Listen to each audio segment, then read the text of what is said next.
Right, welcome back to Rock Cycle. Today we're going to be looking at the TRNSMT 2020 lineup. Now, if you watched this channel in the past, like last year when it was lineup announcement season, you know we used to do these videos as live streams, which we can't now unfortunately do. So if you want to subscribe so we can get to 1,000 subscribers, so we can do this as live streams, we can do like a bit of Q&A and talk to people while doing it, that would be a great help for the channel. But anyway, enough of that self-promotion, YouTube shit, let's get into this actual lineup. We're still going to be doing it in a live stream style way, going to try and not edit it and do this all one take sort of thing. So anyway, let's just look at this TRNSMT 2020 lineup. Now, two big first impressions are, it's a lot better than last year's festival, which I thought was a bit of a big disappointment given how good the 2018 lineup was, and 2019 was just meh. It was alright, it wasn't that good, and this year's a big improvement on that.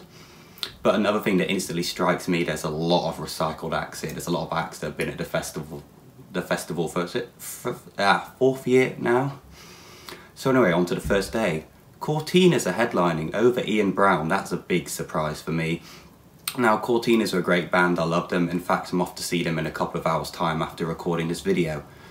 And really, it's good to see them finally get into a headline status at a big festival, because they've worked so hard for such a long time. They really do deserve it, even if their career has sort of fallen off a bit. Like, there's this whole indie curse I've heard people say, and they're a perfect example of that.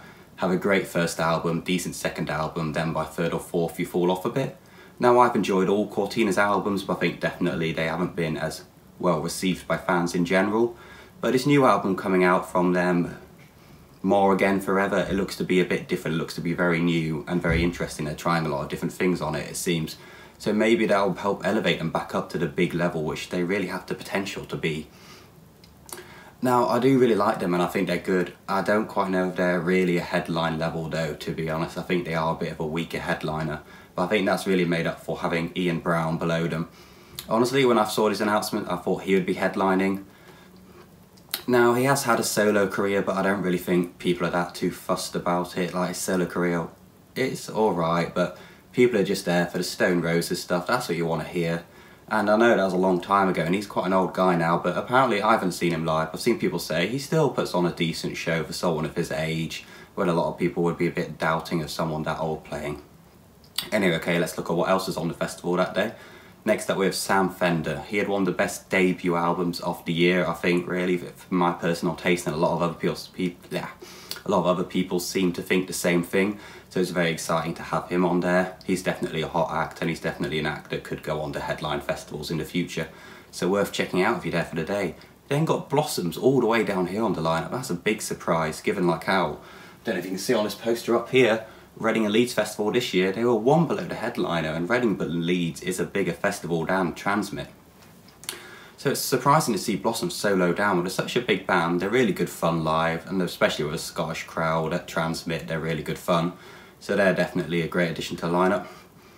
Next we have H, one of the hottest grime artists out there at the moment. I've never really got him personally, I don't really see what's so much better about him compared to some of the others, but a lot of people do really like him, but I don't know much about him, so I can't really talk loads about him. And next we have, oh, who is this?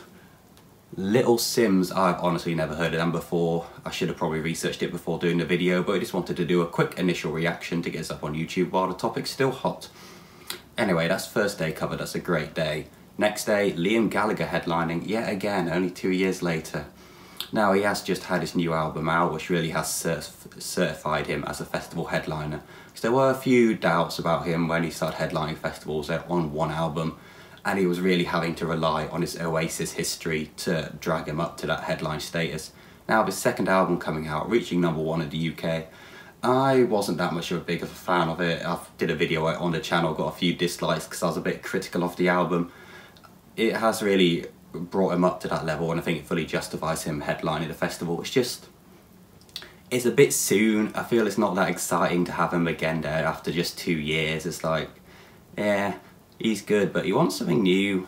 Like, I mean, some people will happily see him 100 times, I'm sure. So anyway, on to the next acts below. Foals. I can't believe these are sub-headlining, considering Foals were the favourite to headline Glastonbury this year, a few months ago, although I think they have fallen off the bookies odds right now.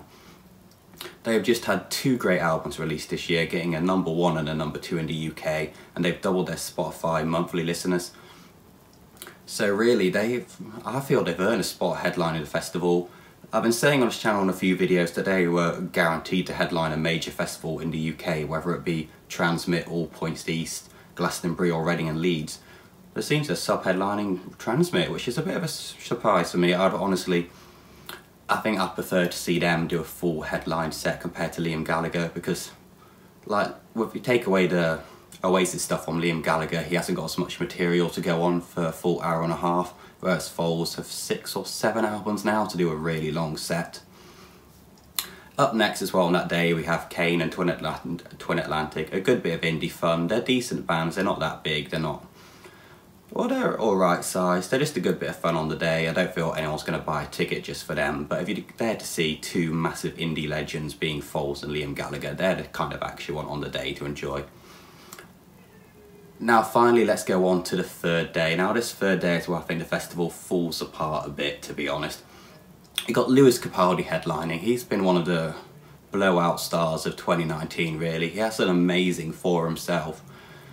But honestly, when he's only got 1 album, how's he going to fill out an hour and a half long headline set? Like, I feel it's going to really drag between his big songs, and he's probably going to have to do a bit of a shorter set because he doesn't have that much material unless he wants to like play every song on his album, which artists rarely do. I think he's someone who would definitely benefit more from like a sub-headline or even below that status. Give him like 40 minutes, he can play just the big songs, everyone can love it, because it will get a big crowd, that'll be great fun, and then he can leave before the set starts to get a bit boring. Below him we have Snow Patrol, who were meant to be at TRNSMT in 2019 but had to pull out for some reason. Again, they're another band which I do really like, and I think they're really there for the throwback factor. Yes, they're still continuing their career at the moment, but none of their albums have really done that commercially well in the past 7 or 8 years, to be fair. It's all about chasing cars, that's what people are going to see them for. I have seen Snow Patrol myself in the past, and to be honest, live, it was a bit dull. I mean, it's not really my kind of music, so that might be why, even though I do enjoy their big songs. But it's a lot of very slow music, and the thing that makes TRNSMT Festival so good is the crowd and their energy and how crazy they go. There's viral videos all the time of Liam Gallagher, Cortinas, the Arctic Monkeys playing there, and how mental the crowd goes. And that's what makes TRNSMT such a hot festival and why it's such a good festival to go to. And with Lewis Capaldi and Snow Patrol, I don't think you're going to get a crowd like that. Yeah, you'll get some nice emotional sing-alongs, but the kind of people that want to go for the mosh pit or jumping up and down, that's not going to attract them to the festival really. And that basic indie fan is TRNSMT's main target fan, to be honest. And finally we have Rita Ora. To be honest, I think she's just on there to basically justify that she's a musician. She's a kind of the definition of being famous for being famous. Like, yeah, she used to do music, but now she's just more famous for being like on reality TV and being an Instagram personality. Like, yeah, she did have some good big songs back in like the day, back when I was at high school. So it'd be kind of fun to see her just for the throwback songs, but you don't really care, and she's quite an odd fit compared to everyone else on the lineup. She's not who you'd expect. But then again, I'm sure some people would like that variety, have a bit of guilty pleasure pop music thrown in with all the indie rock there. So now, anyway, overall, I think this is a really good lineup. I think they've really refined what the festival's about. Last year it seemed to be a bit all over the place with Catfish and the bottom and George Ezra and Stormzy headlining. There seemed to be 3 entirely different demographics they were aiming at. This year they sort of really refined the festival, make it very focused on indie rock. And almost like Reading and Leeds, but more of a focus on indie rock. It's primarily that, but there's also a few other different style acts like H and Rita Ora thrown in for the sake of variety. I think that works really well, because when a festival is only one genre, it can get a bit boring just to see 10 or more bands that play relatively similar music. You want something to change it up a bit, so I think that's good. So overall, it is definitely a big improvement off last year. I was really scared it was going to get even worse again this year. It's still not quite on the level of 2018 with those 6 headliners, and that was some of the biggest headliners in the world, arguably the best set of headliners in the world that year at a festival.